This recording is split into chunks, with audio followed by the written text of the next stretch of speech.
4 solid green lights, or 3 with a green flashing voice light, means you're connected and can make calls. If there are no lights, there's no power to your hub. Check it's plugged in and switched on.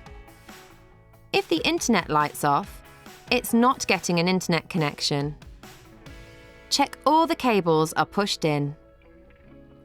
To see if there's a problem in your area, go to servicestatus.sky.com on a phone or tablet. If the internet light is flashing amber, your hub's trying to connect. It can take up to 5 minutes to connect and turn green. If it keeps flashing or turns solid amber, go to sky.com/mybroadband. If the voice light is off or amber, then go to sky.com/broadbandcontact.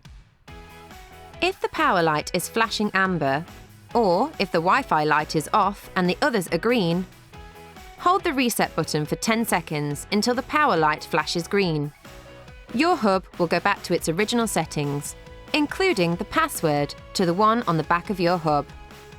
If this doesn't work, or if the power light is red, go to sky.com/broadbandcontact.